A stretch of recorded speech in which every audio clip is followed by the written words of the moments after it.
What if global power isn't determined by military strength or economic influence, but by something far more strategic: territory? This is the question at the heart of the United States' growing interest in Greenland, an island that few pay attention to, yet one that holds the key to the future of geopolitics. Under President Trump, the US has made its ambitions clear, not just offering to buy Greenland, but even considering military options. Why does Greenland matter so much?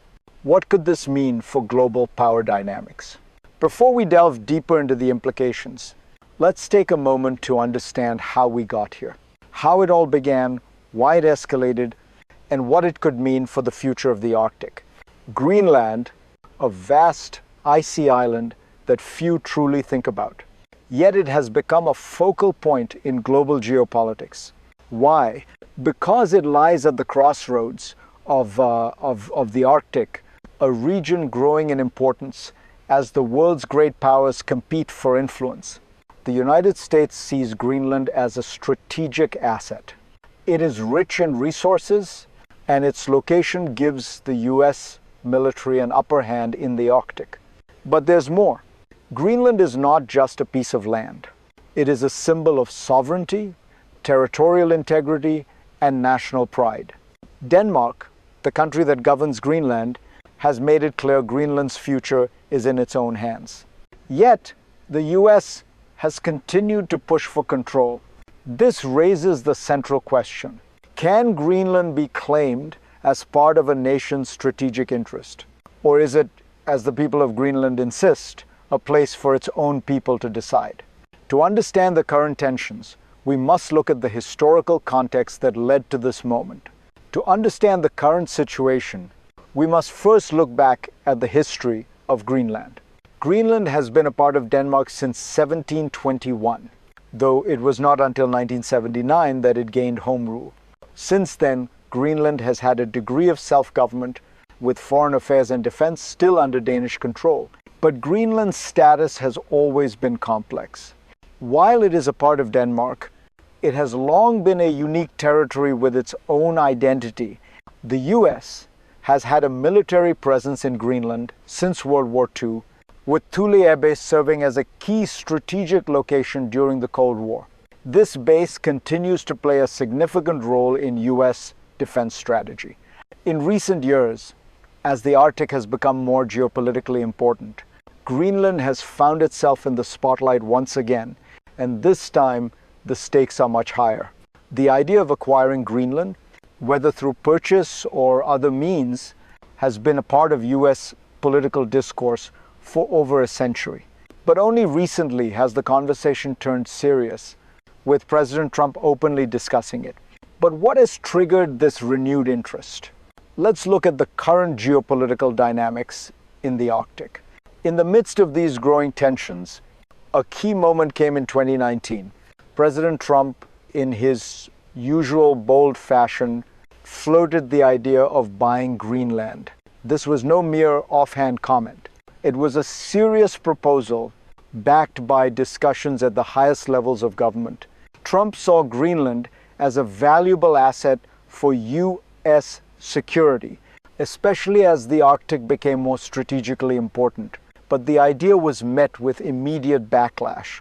Denmark's Prime Minister, Mette Frederiksen, was quick to reject the proposal, calling it absurd. She even went as far as to warn that such a move would endanger NATO, the very alliance that has held together the West for decades. The reaction from Europe was swift.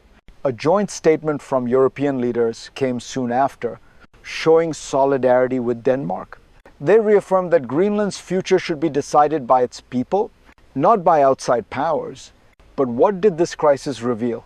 It wasn't just a disagreement over an island. It was a confrontation over sovereignty, territorial rights, and the very nature of international diplomacy. This mini-crisis set the stage for a deeper understanding of the stakes involved. But behind the scenes, there's more at play. Let's explore the hidden mechanisms that shape this conflict. What lies beneath the surface of this conflict? What drives the US desire for Greenland beyond just military strategy? At its core, This is about power. Geopolitical power in the Arctic, where global influence is shifting and new resources are becoming available as the ice melts. Greenland sits in a region that is becoming increasingly important. The Arctic is rich in untapped resources, from oil and gas to rare earth metals, critical for modern technology. But it's not just about resources. It's about control over critical trade routes. As the ice recedes, new shipping lanes are opening up, allowing faster access between the Atlantic and the Pacific. This shift could dramatically change global trade dynamics. The US sees Greenland as a pivotal location in this new world order. Control of the island would give the US a powerful strategic advantage, not only for military purposes, but for securing economic dominance in the Arctic. But this desire for control raises difficult questions. Who owns the Arctic? And what rights do nations have to claim land and resources in this rapidly changing region? To fully understand the stakes, we need to look at the broader crisis unfolding in the Arctic. This is not just about Greenland, but about the future of the entire region. Just as tensions were rising, another crisis unfolded. In the midst of the US pursuit of Greenland, a new geopolitical challenge emerged in the Arctic. Russia, already a key player in the region, began to increase its military presence. The Kremlin has been building up its forces, establishing new military bases, and strengthening its hold on Arctic territory. This was not just a show of force.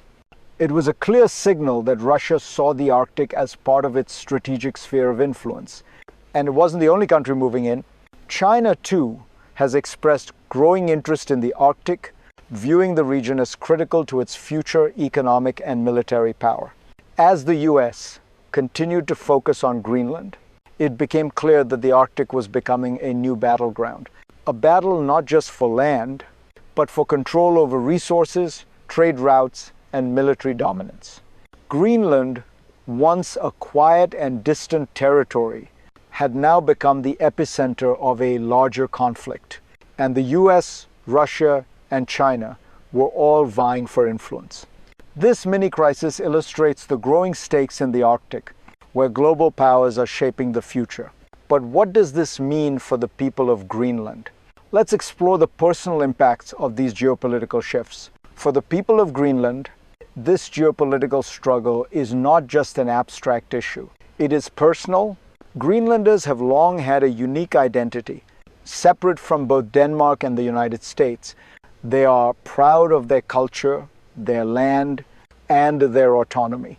Yet, as the world's great powers circle, Greenland finds itself caught in a struggle it never asked for.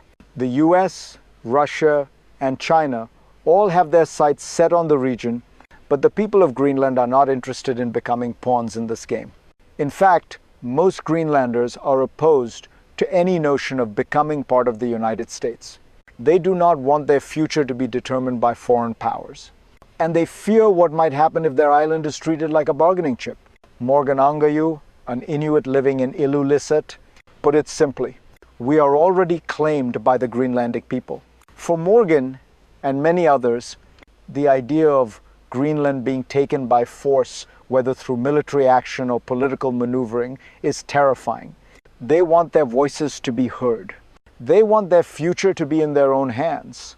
This is where the story gets personal. The question is, will the world listen to the people of Greenland?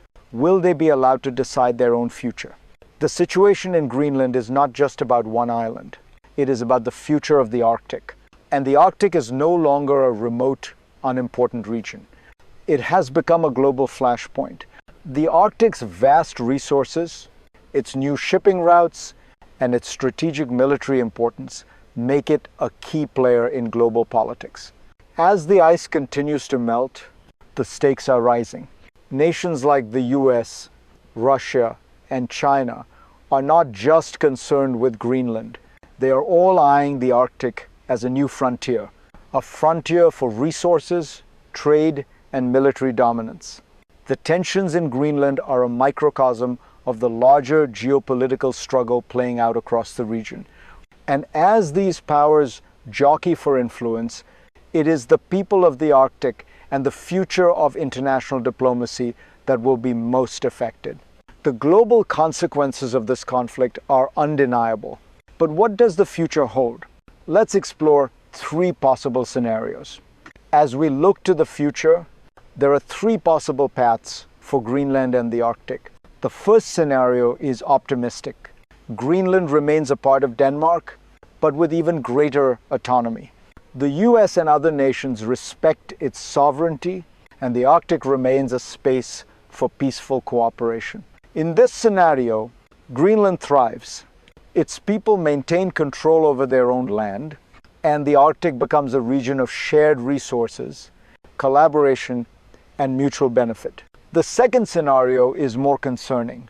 The US and other great powers intensify their competition for the Arctic. Greenland becomes a strategic pawn in this game of geopolitical chess. Tensions rise, and the region becomes a flashpoint for conflict with military forces stationed across the Arctic.